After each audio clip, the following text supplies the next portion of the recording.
നമസ്കാരം. Jose John view എന്ന ഈ ചാനലിലേക്ക് സ്വാഗതം. ഇന്ന് നമ്മൾ കൈകാര്യം ചെയ്യുന്നത് രാഷ്ട്രീയ വിഷയങ്ങളോ സാമൂഹ്യ വിഷയങ്ങളോ അല്ലെങ്കിൽ പ്യുവർ ശാസ്ത്രമോ അല്ല. ശാസ്ത്രവും ഫിലോസഫിയും തമ്മിൽ ബന്ധിപ്പിക്കുന്ന ഒരു മേഖലയാണ്. താല്പര്യമുള്ളവർ കേട്ടാൽ മതി. അത് എൻ്റെ ഒരു താല്പര്യത്തിൽ ഞാൻ പറയുന്ന ഒരു സംഗതിയാണ്. അതിൽ സാധാരണ എല്ലാവരെയും ബാധിക്കുന്ന ചില വിഷയങ്ങളാണ് നമ്മുടെ കൈകാര്യം ചെയ്യുന്നത്. മരണം എന്നുള്ളത് എല്ലാവരെയും ബാധിക്കുന്ന ഒരു വിഷയമാണ്. അപ്പോൾ ഇത് ഞാൻ മതത്തിൻ്റെ മേഖലയിൽ നിന്നിട്ടല്ല സംസാരിക്കുന്നത്. ഫിലോസഫികളെ നമ്മൾ മെൻഷൻ ചെയ്യും. പക്ഷേ ശാസ്ത്രത്തിൻ്റെ, നമ്മൾ സ്കൂളിൽ പഠിക്കുന്ന ശാസ്ത്രത്തിൻ്റെ വളരെ ലളിതമായ രീതിയിലുള്ള ചില ചിന്തകളാണ് മുൻപോട്ട് വയ്ക്കുന്നത്. നമ്മളിതിന് വലിയ ഭാഷയിലൊക്കെ പറയും ബ്രെയിൻ സ്റ്റോമിങ് എന്നൊക്കെ പറയും. അതായത് തലച്ചോറിലേക്ക് ഒരു കൊടുങ്കാറ്റ് കടത്തിവിടുക. അങ്ങനെയൊന്നും വലിയ കൊടുങ്കാറ്റൊന്നുമല്ല, പക്ഷേ ചിന്തിക്കാനൊരു വിഷയം ഇട്ട് തരിക എന്നുള്ളത് മാത്രമാണ് നമ്മളുടെ ഉദ്ദേശിക്കുന്നത്. അപ്പോൾ ആദ്യത്തെ വിഷയം മരണത്തോടെ എല്ലാം തീരുമോ എന്നുള്ളതാണ്. ഇപ്പോൾ എത്തിയിസ്റ്റുകളൊക്കെ ആയിട്ടുള്ള ആളുകൾ പറയുന്നു മരണത്തോടെ കഴിഞ്ഞു, അതോടെ കഴിഞ്ഞു, പിന്നെ അതിനപ്പുറത്തേക്ക് ഒന്നുമില്ല. പക്ഷെ അതിനകത്ത് ശാസ്ത്രീയമായിട്ട് നോക്കുമ്പോൾ ഒരു ഏറ്റവും അടിസ്ഥാനപരമായൊരു ചോദ്യം കിടപ്പുണ്ട്. ന്യൂട്ടൻ്റെ ലോസിലെ 3 നിയമങ്ങളാണ്. അതിൽ ഒന്നാമത്തെ നിയമം energy can neither be created nor be destroyed എന്നാണ്, but can be transformed from one to another എന്നുള്ളതാണ്. അതായത് ഊർജ്ജത്തെ നിങ്ങൾക്ക് നിർമ്മിക്കാനോ നശിപ്പിക്കാനോ ആവില്ല. ഒരു രൂപത്തിൽ നിന്ന് വേറൊരു രൂപത്തിലേക്ക് മാറ്റിയെടുക്കാം. അതിനെ നിർമ്മിക്കാനും നശിപ്പിക്കാനും ആവില്ല. ജീവൻ എന്നുള്ളതൊരു ഊർജ്ജമാണ്. ആ ഊർജ്ജം നിർമ്മിക്കാനാവില്ല. അത് എവിടെ നിന്നാണ് വരുന്നതെന്ന് നിങ്ങൾക്കറിയില്ല. അതുപോലെ തന്നെ നിങ്ങൾക്കത് നശിപ്പിക്കാനും ആവില്ല. അപ്പോൾ അതുകൊണ്ട് തന്നെ ജീവൻ, അതിന് നിങ്ങൾക്ക് ആത്മാവെന്നോ എന്ത് വേണമെങ്കിലും പേരിട്ട് വിളിക്കാം. ആ ജീവൻ എന്ന് പറയുന്നത് നശിപ്പിക്കാനാവില്ല എന്നുള്ളത് ഒരു പരമാർത്ഥമായ സത്യമാണ്. അത് ശാസ്ത്രം തന്നെ അംഗീകരിക്കുന്ന സത്യമാണ്. അപ്പോൾ അതുകൊണ്ട് തന്നെ മരണത്തിനപ്പുറത്തേക്ക് ഒന്നുമില്ല എന്ന് പറഞ്ഞാൽ മരണത്തിനപ്പുറത്തേക്ക് എന്താണെന്ന് നമുക്കറിയില്ല എന്ന് നമുക്ക് പറയാം. മരണത്തിനപ്പുറത്തേക്ക് ഒന്നുമില്ല എന്ന് പറയാൻ സാധിക്കുകയില്ല. കാരണം മരണം എന്നുള്ളത് ജീവൻ ശരീരത്തിൽ നിന്ന് വേർപെട്ടു പോകുന്ന അവസ്ഥയാണ്. അതായത് ജീവൻ എന്ന ഊർജം ശരീരത്തിൽ നിന്ന് റിലീസാവുന്ന, പുറത്തേക്ക് പോകുന്ന ആ ഒരു അവസ്ഥയാണ് നമ്മൾ മരണം എന്ന് പറയുന്നത്. അപ്പോൾ ജീവൻ അവിടെ ബാക്കിയുണ്ട്, അല്ലെങ്കിൽ അതിനെ നമ്മൾ ആത്മാവെന്നോ എന്താ പേരിട്ട് വിളിക്കുന്നത് വെച്ചാൽ അതവിടെ ബാക്കിയുണ്ട്. അപ്പം അതുകൊണ്ട് എല്ലാം തീരുന്നില്ല എന്നുള്ളത് ഒന്നാമത്തെ വിഷയം. രണ്ടാമത്തെ വിഷയം, നമ്മൾ സ്വർഗം എന്ന് പറയുന്നൊരു കൺസെപ്റ്റ് ഉണ്ട്. അങ്ങനെ ഒരു സ്ഥലമുണ്ടോ? അങ്ങനെ ഒരു സ്ഥലം ഉണ്ടെങ്കിൽ അവിടെ സുഖിച്ച് ജീവിക്കാൻ പറ്റുമോ? സ്വർഗീയ സുഖം എന്ന് പറയുന്നൊരു ടേം തന്നെയുണ്ട്. സ്വർഗീയ സുഖം എന്ന് പറഞ്ഞാൽ എക്സ്ട്രീം സുഖത്തിനെയാണ് സ്വർഗീയ സുഖം എന്ന് പറയുന്നത്. അപ്പോൾ എന്ന് പറഞ്ഞാൽ സ്വർഗം എന്ന് പറഞ്ഞാൽ സുഖിക്കാനുള്ളൊരു സ്ഥലമാണ്. സുഖം എന്നത് പൊതുവെ ശരീരവുമായി ബന്ധപ്പെട്ടൊരു സംഗതിയാണ്. ശരീരത്തിൻ്റെ സുഖങ്ങൾ, പഞ്ചേന്ദ്രിയങ്ങൾ കൊണ്ട് അനുഭവിക്കാൻ പറ്റുന്ന കാര്യങ്ങളെയാണ് നമ്മൾ സുഖം എന്ന് വിളിക്കുന്നത്. അപ്പോൾ നമ്മൾ തിന്ന് കുടിച്ച് രമിച്ച് ജീവിക്കുന്നതിനെക്കുറിച്ച്, അങ്ങനെ സ്വർഗത്തിൽ നിയന്ത്രണങ്ങളില്ലാതെ എത്ര തിന്നാലും വിശപ്പ് തീരാത്ത, അല്ലെങ്കിൽ എത്ര രമിച്ചാലും മടുക്കാത്ത ഒരവസ്ഥയാണെന്നും, അതുകൊണ്ട് സ്വർഗത്തിൽ അങ്ങനെ ഒരു സാഹചര്യമാണുള്ളത് എന്നും ചിന്തിക്കുന്നവരുമുണ്ട്. അപ്പം നമ്മൾ ഈ ശരീരം കൊണ്ട് സ്വർഗത്തിലേക്ക് പോയിട്ട് അവിടെ നിന്ന് സുഖിക്കാമെന്നൊക്കെ പറയുമ്പം അത്തരം ആളുകൾ അവർക്ക് ഏത് പ്രായത്തിലുള്ള ശരീരമാണ് വേണ്ടതെന്ന് പലപ്പോഴും പറയുന്നില്ല. അവരുടെയൊക്കെ വിചാരം ആ ഒരു 10-20 വയസ്സൊക്കെ ഉള്ള പ്രായത്തിൽ ഏറ്റവും പവർഫുൾ ആയിട്ടുള്ള, ഏറ്റവും ഊർജ്ജസ്വലമായിട്ടുള്ള, ഏറ്റവും വൈകാരികമായി കത്തി നിൽക്കുന്ന ഒരു പ്രായമാണ് അവരുടെയൊക്കെ സ്വപ്നങ്ങളിലുള്ളത്. പക്ഷെ പലപ്പോഴും മരിക്കുന്നത് കട്ടിലെ തുണി പോലെ കിടന്നിട്ടാണെന്നൊക്കെ നമുക്കറിയാം. എഴുന്നേക്കാൻ പോലും പറ്റാതെ കിടന്നിട്ടാണ്. അപ്പോൾ ആ ശരീരമാണ് നമുക്ക് സ്വർഗത്തിൽ കിട്ടുന്നതെങ്കിൽ അത് വേണ്ടി വരുമോ? അല്ലെങ്കിൽ ഇനി ഇഷ്ടം പോലെ തിരഞ്ഞെടുക്കാൻ പറ്റുമെങ്കിൽ ഒരു ശൈശവാവസ്ഥയിലുള്ള, നമ്മൾ ജനിക്കുമ്പോൾ തന്നെയുള്ളൊരു ഒരു ശരീരം, ജനിക്കുന്നതിന് മുൻപ് നമുക്ക് ശരീരമുണ്ട് കേട്ടോ. ഒരു സ്ത്രീയുടെയും പുരുഷൻ്റെയും കോശങ്ങൾ ചേരുന്ന സമയത്ത് ആണ് ഒരു സൈഗോട്ട് ഫോം ചെയ്യുന്നത്. ഒരു അണ്ഡവും ഒരു ബീജവും തമ്മിൽ ചേരുമ്പോഴാണ് സൈഗോട്ട് ഫോം ചെയ്യുക. അവിടെ തന്നെ ശരീരം ഫോം ചെയ്ത് കഴിഞ്ഞു. അതിനകത്താണ് ജീവൻ പ്ലേസ് ചെയ്യപ്പെടുന്നത്. ആ 2 കോശങ്ങൾ തമ്മിൽ ചേരുന്ന സമയത്താണ് ഈ ജീവൻ എന്ന് പറയുന്ന സംഗതി രൂപപ്പെടുന്നതും. അത് പിന്നീട് വളർന്ന് നമ്മൾ കാണുന്ന ഈ രൂപത്തിലെത്തി അവസാനം കട്ടിൽക്കുഴി കിടന്ന് 80 വയസ്സോ 90 വയസ്സോ ഒക്കെ ആകുമ്പോൾ തീർന്നു പോകുന്നതാണ് നമ്മൾ കാണുന്നത്. അപ്പം ശരീരം ആണ് വേണ്ടതെങ്കിൽ ഇതിലേത് ശരീരം എന്നുള്ളൊരു ചോദ്യം അവിടെ ബാക്കി നിൽക്കുന്നുണ്ട് എന്നുള്ളതുമുണ്ട്. അപ്പോൾ അതവിടെ നിൽക്കട്ടെ. നമുക്ക് ഈ ഭൂമിയെക്കുറിച്ച് ഒന്ന് ചിന്തിക്കാം. നമ്മൾ ജീവിക്കുന്ന നമ്മുടെ ആവാസ സ്ഥലം എന്ന് പറയുന്നത് ഭൂമിയാണല്ലോ. ഈ ഭൂമിയുടെ ആകർഷണ ബലം എന്ന് പറയുന്നൊരു സംഗതിയുണ്ട്. ഇപ്പോൾ ജനിച്ചു കഴിഞ്ഞാൽ ഉടനെ നമുക്കെന്താ എഴുന്നേറ്റ് പറ്റാത്തത്? ഭൂമി നമ്മളിവിടെ പിടിച്ച് ചേർത്ത് വെച്ചിരിക്കുകയാണ്. നമുക്കറിയാവുന്നതുപോലെ ഈ ഭൂമി അതിശക്തമായ അതിഭീകരമായ വേഗത, ഏതാണ്ട് 1600 കിലോമീറ്റർ വേഗതയിലാണ് അത് അതിൻ്റെ അച്ചുതണ്ടിൽ തന്നെ സ്പിൻ ചെയ്യുന്നത്. കൂടാതെ അതിൻ്റെ ഓർബിറ്റലിൽ, അത് സൂര്യന് ചുറ്റും പോകുന്ന വേഗത നമുക്ക് ചിന്തിക്കാൻ പോലും പറ്റാത്ത വേഗതയാണ്. ഏതാണ്ട് 1,70,000 കിലോമീറ്ററാണ് ഒരു മണിക്കൂറിൽ അത് സഞ്ചരിക്കുന്നത്. അപ്പം അത്രയും വേഗത്തിൽ സഞ്ചരിക്കുന്ന ഒരു ഓബ്ജക്റ്റിൻ്റെ മുകളിൽ നമ്മൾ തെറിച്ചു പോകുന്നില്ല. അതിങ്ങനെ ചുറ്റിത്തിരിയുന്ന സമയത്ത് നമ്മളതിൻ്റെ മുകളിൽ തെറിച്ചു പോകുന്നില്ല. നമ്മളിപ്പോൾ ഒരു കല്ല് കയറിൽ കെട്ടി ഇങ്ങനെ പിടിച്ച് തിരിച്ചു കഴിഞ്ഞാൽ കയറിന് ബലമില്ലെങ്കിൽ അതങ്ങ് തെറിച്ചു പോകും, ദൂരോട്ട് തെറിച്ചു പോകും എന്ന് പറയുന്നത് പോലെ ഭൂമി തിരിയുമ്പോൾ നമ്മൾ അതിൻ്റെ മുകളിൽ തെറിച്ചു പോകണ്ടേ? നമ്മൾ അതിൻ്റെ മുകളിൽ തെറിച്ചു പോകുന്നില്ലല്ലോ. എന്താ കാരണം? ഭൂമി നമ്മളെ അതിശക്തമായിട്ട് ചേർത്ത് പിടിച്ചിരിക്കുകയാണ്. ആ ചേർത്ത് പിടിക്കുന്ന ഫോഴ്സിൻ്റെ പേരാണ് ഗ്രാവിറ്റേഷണൽ ഫോഴ്സ്. ആ ഗ്രാവിറ്റേഷണൽ ഫോഴ്സിനോട് മത്സരിച്ചുകൊണ്ടാണ് നമ്മൾ എണീറ്റ് നിൽക്കുകയൊക്കെ ചെയ്യുന്നത്. നമ്മളിങ്ങനെ ജനിക്കുമ്പോൾ നമുക്ക് അനങ്ങാൻ പറ്റില്ല, കൈയും കാലിട്ട് ഇളക്കാനേ പറ്റുള്ളൂ. പിന്നീട് നമ്മൾ കമിഴ്ന്ന് വീഴുന്നു, ഇരിക്കുന്നു, വട്ടം തിരിയുന്നു, പിടിക്കുന്നു. അങ്ങനെ വളരെ ശ്രമിച്ചിട്ടാണ് ഒരു 1.5 വയസ്സൊക്കെ ആകുമ്പോഴേക്കും ഒരു സ്റ്റെപ്പ് നമുക്ക് വെക്കാൻ സാധിക്കുന്നത്. കാരണം ഭൂമി നമ്മളെ അതിലേക്ക് അങ്ങനെ പിടിച്ച് ചേർത്ത് വെച്ച് നിർത്തിയിരിക്കുകയാണ്. നമുക്ക് നിൽക്കാൻ പോലും പറ്റില്ല, അത്ര ശക്തമായിട്ട് ഭൂമി അങ്ങോട്ട് പിടിച്ച് ചേർത്ത് വയ്ക്കുകയാണ്. അങ്ങനെ നടന്ന് നമ്മൾ ഓടാൻ പഠിക്കുന്നു. അവസാനം ഭൂമി തന്നെ ജയിക്കും, നമ്മളെ പിടിച്ച് അവസാനം കിടത്തും. അങ്ങനെ കിടത്തി നമ്മൾ തീർന്നു പോകും. അപ്പോൾ കിടപ്പിൽ നിന്ന് എഴുന്നേറ്റ് അവസാനം കിടന്ന് തീർന്നു പോകുന്നു. അത്രയും ശക്തമാണ് ഭൂമിയുടെ ആകർഷണ ബലം. ഇനി കുറച്ചും കൂടി നമ്മളതിനെ ശാസ്ത്രീയമായിട്ട് വിശദീകരിക്കുകയാണെങ്കിൽ, ഇപ്പോൾ വെള്ളമുണ്ടല്ലോ, വാട്ടർ, വെള്ളം.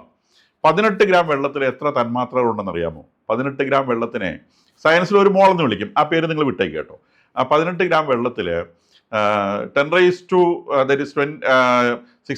into 10⁻23 എന്ന് പറയുന്ന നമ്പർ നമ്മളുടെ ഇമാജിനേഷനൊക്കെ വളരെ പുറത്തുള്ളൊരു നമ്പറാണ്.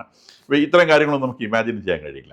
അപ്പോൾ അതിനെ നമുക്കിനെ ചെറുതാക്കി കൊണ്ടുവരാം. ഒരു മനുഷ്യന് മനസ്സിലാകുന്നൊരു ഭാഷയിൽ പറയാൻ പറ്റുമോ എന്ന് ശ്രമിച്ച് നോക്കാം. ഇപ്പോൾ ഭൂമിയിൽ 800 കോടി മനുഷ്യരുണ്ട് എന്ന് വിചാരിക്കുക. അപ്പോൾ 800 കോടി മനുഷ്യരുടെ മുൻപിൽ ഈ ഒരു 18 ഗ്രാം വെള്ളത്തിലെ തന്മാത്രകൾ വേർതിരിച്ചെടുത്ത് ഗോട്ടുകളെ പോലെ ആക്കി അവിടെ ഇട്ട് കൊടുത്തു. എന്നിട്ട് ഈ 800 കോടി മനുഷ്യരോട് ഇത് എണ്ണാൻ വേണ്ടി പറയുന്നതായിരിക്കും. അപ്പോൾ അവർ ഒരു സെക്കൻഡിൽ 1 എന്ന നിലയ്ക്ക് എണ്ണുകയാണെങ്കിൽ 1, 2, 3 എന്നിങ്ങനെ 800 കോടി മനുഷ്യരും കൂടി ഇരുന്ന് എണ്ണുകയാണെങ്കിൽ ഈ ഒരു 18 ഗ്രാം വെള്ളത്തിലെ വാട്ടർ മോളിക്യൂൾസിനെ, വാട്ടർ തന്മാത്രകളെ, വെള്ളത്തിൻ്റെ തന്മാത്രകളെ എണ്ണിത്തീർക്കാൻ ഏകദേശം 2 കോടിയോളം വർഷം വേണ്ടി വരും. 2 കോടിയോളം വർഷം വേണ്ടി വരും. 2 കോടി എന്ന് പറയുന്നതും വളരെ നമ്മളുടെ ഇമാജിനേഷൻ പുറത്തേക്കുന്ന ഒരു കാര്യമാണ്. ഈ 2 കോടി വർഷം എന്നൊക്കെ പറയുമ്പോഴത്തേക്കും മറ്റേ പഴയൊരു പരിണാമ സിദ്ധാന്തമൊക്കെ ഉണ്ടല്ലോ, അതൊരു ഫേക്ക് സിദ്ധാന്തമാണെന്ന് വിചാരിക്കുന്ന ഒരാളാണ് ഞാൻ. അപ്പം അങ്ങനെ ആ സിദ്ധാന്ത പ്രകാരം ആണെങ്കിൽ നമ്മൾ വാലും മുളച്ച് പിന്നെ ചെവിയുടെ ഒക്കെ നീളം കൂടി ഏതൊക്കെ രൂപങ്ങളിലൊക്കെ ആയിപ്പോകുന്ന അവസ്ഥയിലെത്തിപ്പോവും. അപ്പം അത്രയും വലുതാണ് ഈ നമ്പർ എന്ന് മനസ്സിലാക്കുക. ഇത് 2 ഗ്രാം ഹൈഡ്രജൻ എന്ന് പറയുന്ന വാതകത്തിൽ 2 ഗ്രാമിൽ തന്നെയുണ്ട് ഇത്രയും തന്മാത്രകൾ. ഓക്സിജനിലാണെങ്കിൽ 32 ഗ്രാമിലാണ് ഇത്രയും തന്മാത്രകൾ ഉള്ളത്. നൈട്രജനിലാണെങ്കിൽ 14 ഗ്രാമിലാണ് ഇത്രയും തന്മാത്രകൾ ഉള്ളത്. ഇനി കാർബൺ ഡൈ ഓക്സൈഡിലാണെങ്കിൽ 44 ഗ്രാമിലാണ് ഇത്രയും തന്മാത്രകൾ ഉള്ളത്. അപ്പോൾ ഇതൊക്കെയാണല്ലോ നമ്മുടെ ചുറ്റുവട്ടത്തിലുള്ള വാതകങ്ങളൊക്കെ. അതുകൊണ്ടാണ് ഞാൻ അതിൻ്റെയൊക്കെ പേര് പറഞ്ഞത്. അപ്പോൾ ഈ ഭൂമിയുടെ മുകളിൽ nitrogen, oxygen, carbon dioxide, water vapour, ഇതൊക്കെ ചേർന്ന് ഈ സാധനത്തെ നമ്മൾ അറ്റ്മോസ്ഫിയർ എന്ന് വിളിക്കും. ഈ അറ്റ്മോസ്ഫിയറിലെ ഒരു മോളിക്യൂള് പോലും ഈ പ്രപഞ്ചത്തിന് പുറത്തേക്ക് പോവില്ല. അതിന് കാരണം ഭൂമി അതിനെ അത്ര ശക്തമായി പിടിച്ചു വെച്ചിരിക്കുകയാണ്. ഈ മോളിക്യൂൾസിനൊക്കെ പിടിച്ചു വെച്ചിരിക്കുകയാണ്. നമുക്കറിയാം, നമ്മളൊരു ബലൂണിനകത്ത് കാറ്റ് നിറച്ചു കഴിഞ്ഞാൽ ആ കാറ്റ് ബലൂണിനകത്ത് നിന്ന് പുറത്തേക്ക് ഒഴിഞ്ഞു പോകും നമ്മൾ അതിൻ്റെ പിടുത്തം വിട്ട് കഴിഞ്ഞാൽ. എന്താ കാരണം?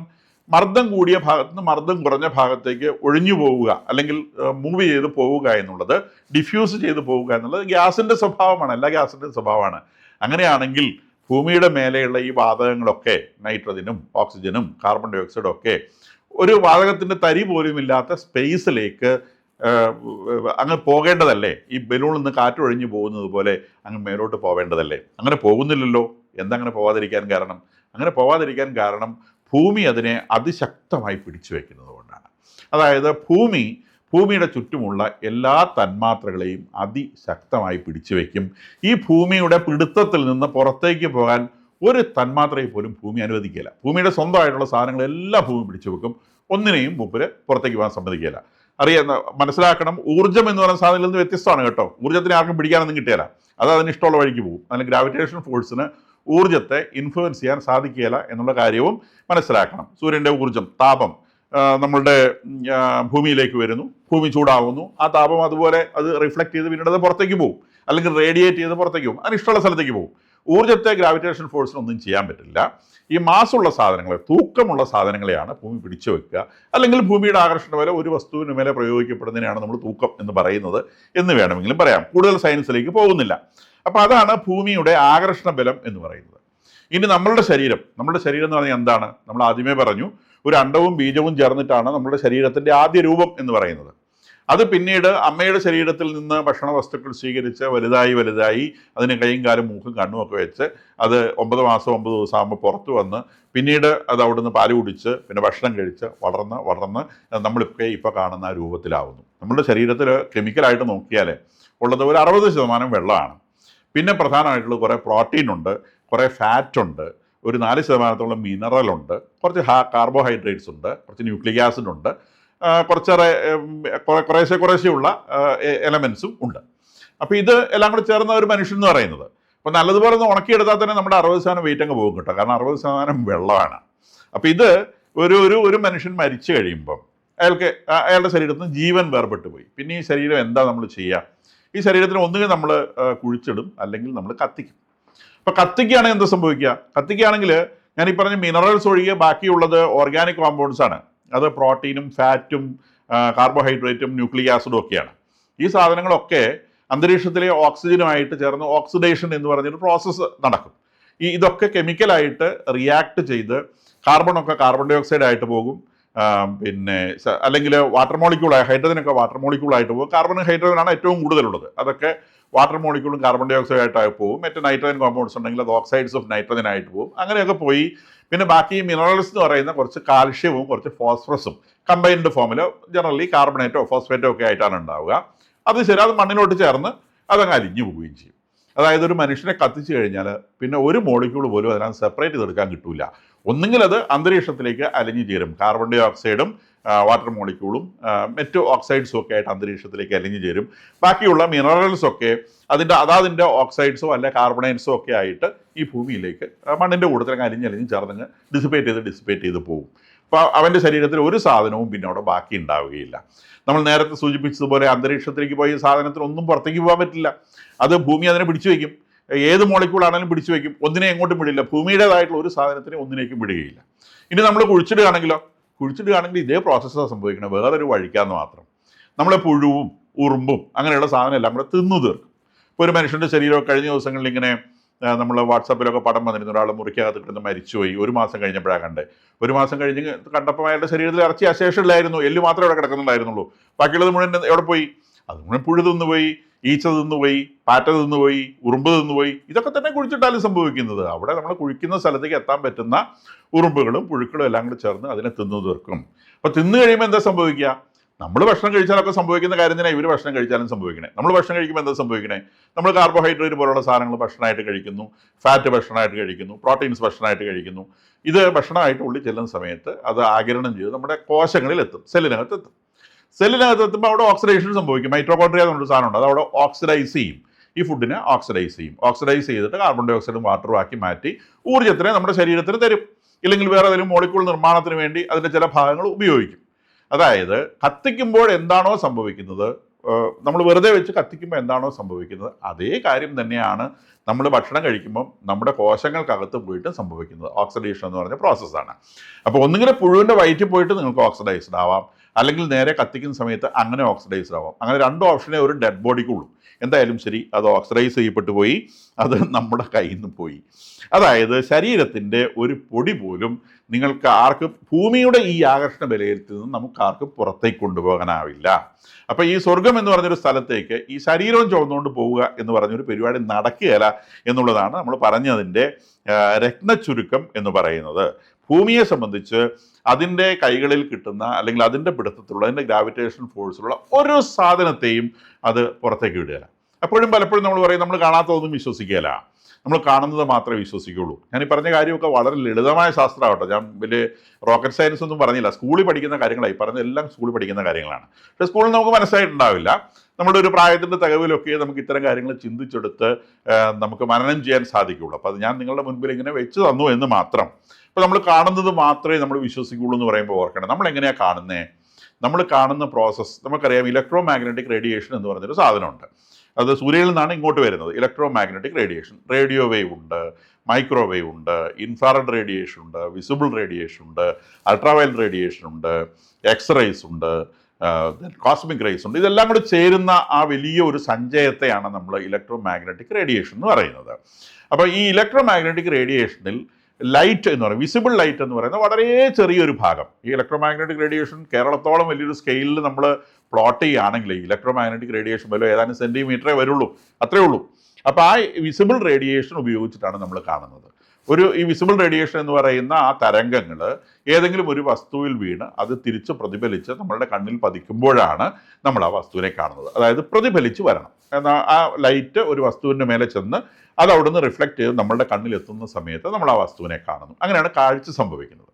അപ്പോൾ ഈ വിസിബിൾ റേഡിയേഷൻ ഉപയോഗിച്ച് നമ്മൾ കാണുമ്പോൾ നമുക്കൊക്കെ നമ്മൾ ഇന്ന് കാണുന്ന ഒരു രൂപമാണ്. അപ്പോൾ ഞാനൊന്ന് ചോദിക്കട്ടെ, മനുഷ്യൻ്റെ ഇങ്ങനെ ഉണ്ടായ കാലം മുതൽ എക്സ്റേ ഉപയോഗിച്ചാൽ കാണുന്നു വയ്ക്കുക. വിസിബിൾ റേഡിയേഷന് പകരം നമ്മൾ കാഴ്ചയ്ക്ക് ഉപയോഗിക്കുന്നത് എക്സ്റേ ആണ് എന്ന് വിചാരിക്കുക. എക്സ്റേ ആണെങ്കിൽ എക്സ്റേക്ക് ഒരു പ്രത്യേകത ഉണ്ടല്ലോ, അത് നമ്മുടെ ശരീരത്തിൽ തട്ടി റിഫ്ലക്റ്റ് ചെയ്യില്ല. അത് റിഫ്ലക്റ്റ് ചെയ്യുന്നത് എല്ലിൻ്റെ മേലെ തട്ടിയിട്ടാണ്. എല്ലിൻ്റെ മേലെ തട്ടുമ്പോൾ മാത്രമേ അതിന് റിഫ്ലക്റ്റ് ചെയ്യാൻ പറ്റുള്ളൂ. അപ്പം നമ്മളുടെയൊക്കെ എല്ലുകളുടെ മേലെ തട്ടിയിട്ട് റിഫ്ലക്റ്റ് ചെയ്ത് വരുന്ന ലൈറ്റാണ് അല്ലെങ്കിൽ എക്സ്റേ ആണ് നമ്മൾ കാണുന്നതെങ്കിൽ നമ്മൾ ഓരോരുത്തരും പരസ്പരം എങ്ങനെയാണ് കാണുന്നുണ്ടാവുക? നമ്മൾ പരസ്പരം കാണുന്നത് അസ്ഥിപഞ്ജരങ്ങളായിട്ടായിരിക്കും. നിങ്ങൾ എന്നെ കാണുന്നത് ഒരു അസ്ഥിപഞ്ജരമായിട്ടായിരിക്കും, ഞാൻ നിങ്ങളെ കാണുന്നതും ഒരു അസ്ഥിപഞ്ജരമായിട്ടായിരിക്കും. കാരണം എക്സ്റേക്ക് മാംസത്തിൻ്റെ മേലെ തട്ടിയിട്ട് റിഫ്ലക്റ്റ് ചെയ്യാനുള്ള ശേഷിയില്ല. എക്സ്റേ സംബന്ധിച്ച് കുറച്ചും കൂടി കട്ടിയുള്ള വസ്തുക്കളുടെ മേലെ തട്ടിയാലേ അത് റിഫ്ലക്റ്റ് ചെയ്യപ്പെടുള്ളൂ.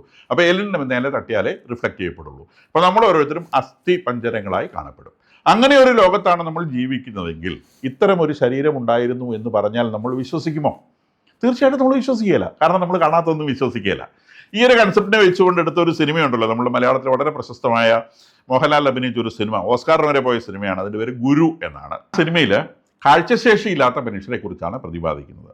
ഒരു സമൂഹത്തിലെ ആർക്കും കാഴ്ചയില്ലാതെ വരുമ്പം കാഴ്ചയുണ്ട് എന്ന് പറയുന്നവനെ കൊല്ലാൻ നടക്കുന്ന ഒരു സമൂഹത്തിൻ്റെ കഥയാണ്. മനോഹരമായൊരു സിനിമയാണ്, കാണാൻ പറ്റുമെന്ന് കണ്ടു നോക്കുക. അപ്പം ഇങ്ങനെയാണ് ചിന്തകൾ പോകുന്നത്.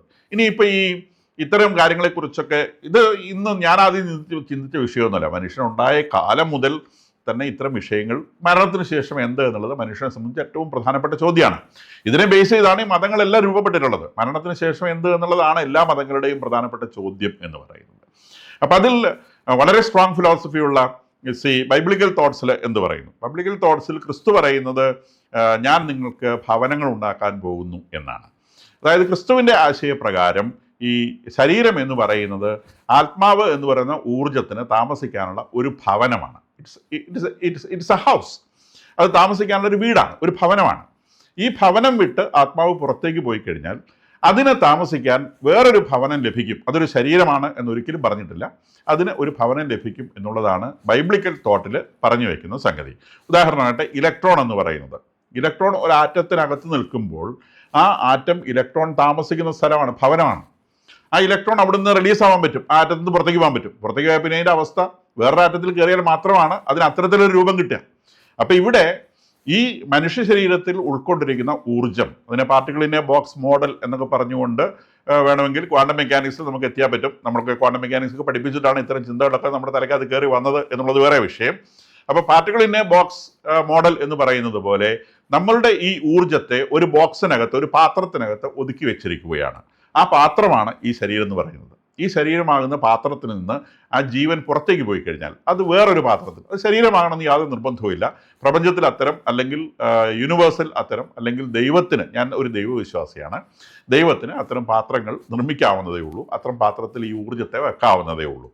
ചുരുക്കി പറഞ്ഞാൽ ഒരു മനുഷ്യൻ മരിച്ചു കഴിഞ്ഞാലും അവൻ്റെ ആത്മാവിന് ഐഡൻറ്റിറ്റി ഉണ്ട് എന്നുള്ളതാണ് ബൈബിളിക്കൽ തോട്ട്സിൽ നമുക്ക് ലളിതമായി മനസ്സിലാക്കാൻ പറ്റുന്ന കാര്യം. അതിനപ്പുറത്തേക്ക് ഇത് ഏതുതരം പാത്രമാണെന്ന് നമുക്ക് പറയാൻ കഴിയില്ല.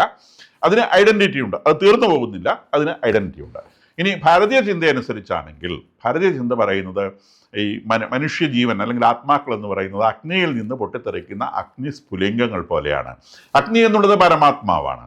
പരമാത്മാവിൽ നിന്ന് വേറിട്ട് വരുന്ന അഗ്നിസ്ഫുലിംഗങ്ങൾ, തെറിച്ചു വരുന്ന ഓരോ അഗ്നിയുടെ പൊട്ടുകൾ പോലെയാണ്. ഇത് തിരിച്ച് അഗ്നിയിലേക്ക് തന്നെ പോകുന്ന ആ പ്രോസസ്സിനെയാണ് മോക്ഷം എന്ന് വിളിക്കുന്നത്. ഇനി ശ്രീനാരായണ ഗുരു ഇതിനെക്കുറിച്ച് പറയുന്നത് ഒരു കടലിൽ ഒരു മൺപാത്രത്തിൽ വെച്ചിട്ടുള്ള വെള്ളം പോലെയാണ് ഈ ജീവൻ എന്നാണ്. അതായത് ഈ മൺപാത്രത്തിനകത്തെ വെള്ളത്തെയും കടലിലെ, സമുദ്രത്തിലെ വെള്ളത്തെയും നമ്മൾ വേർപ്പെടുത്തുന്നത് ഈ മൺപാത്രം എന്ന് പറയുന്ന സാധനമാണ്. ഈ മരണം എന്ന് പറയുന്നത് ഈ മൺപാത്രത്തിൻ്റെ പൊട്ടലാണ്. ഈ മൺപാത്രം പൊട്ടുന്നതോടെ ഈ ജലം കടലിലേക്ക് ചേരുന്നു, അതോടെ അതിൽ ചേരുന്നു, മോക്ഷം ലഭിക്കുന്നു, അല്ലെങ്കിൽ പരമാത്മാവിൽ ലയിക്കുന്നു. ഇങ്ങനെയുള്ള ചിന്തകളൊക്കെയാണ് ഫിലോസോഫിയുള്ള റിലിജിയൻസ് ഇത്തരം കാര്യങ്ങളിൽ വെച്ചിട്ടുള്ളത്. അപ്പോൾ എന്തായാലും ശരി, നമ്മൾ ഈ വിസിബിൾ റേഡിയേഷൻ വെച്ചിട്ടുള്ള ഈ കാഴ്ച കൊണ്ട് ഈ ലോകത്തെ നമുക്ക് ഒരു തരത്തിലും നിർണ്ണയിക്കാനാവില്ല. കാരണം വിസിബിൾ റേഡിയേഷൻ എന്ന് പറയുന്നത് ഞാൻ നേരത്തെ സൂചിപ്പിച്ചു, ആ ഇലക്ട്രോ മാഗ്നറ്റിക് റേഡിയേഷൻ്റെ വളരെ വലിയ ഒരു സ്കെയിൽ, കേരളത്തോളം നീളം വരുന്ന ഒരു സ്കെയിലാണെങ്കിൽ അതിനകത്ത് ഏതാനും സെൻറ്റിമീറ്ററുകൾ വരുന്ന ഭാഗം മാത്രമാണ് വിസിബിൾ റേഡിയേഷൻ. അതുപയോഗിച്ചുള്ള കാഴ്ചകളാണ് നമ്മൾ കണ്ടുകൊണ്ടിരിക്കുന്നത്. ഇതിന് പുറത്തും ധാരാളം കാഴ്ചകളുണ്ട്, ബാക്കിയുള്ള റേഡിയേഷൻസ് ഉപയോഗിച്ചൊക്കെ കാണാനുള്ള കാഴ്ചകളുണ്ട്. അപ്പോൾ ഈ പ്രപഞ്ചത്തെക്കുറിച്ചുള്ള നമ്മളുടെ അറിവ് എത്രയോ ചുരുങ്ങിയതാണ് എന്ന് മനസ്സിലാക്കുക. ഈ ഭൂമി 1,70,70,000 കിലോമീറ്റർ വേഗത്തിൽ സഞ്ചരിക്കുമ്പോഴും നമ്മളൊക്കെ ചിന്തിക്കുന്നത് നമ്മളിവിടെ അനങ്ങാതിരിക്കുകയാണെന്നാണ്. നമുക്ക് ഈ അനക്കം അറിയാനേ പറ്റുന്നില്ല. അതുകൊണ്ടാണല്ലോ നാലപ്പാട്ട് നാരായണമേനോൻ പറഞ്ഞത്, അനന്തം അജ്ഞാതം അവർണ്ണനീയം ഈ ഭൂലോകഗോളം തിരിയുന്ന മാർഗം, അതിങ്കലെങ്ങാണ്ട് ഒരിടത്തിരുന്ന് നോക്കുന്ന മർത്യൻ കഥ എന്ത് കണ്ടു എന്ന്. ഈ ചാനൽ നിങ്ങൾക്ക് ഉപകാരപ്രദമായി തോന്നുന്നുണ്ടെങ്കിൽ ദയവായി ഇത് സബ്സ്ക്രൈബ് ചെയ്യുക, ഷെയർ ചെയ്യുക.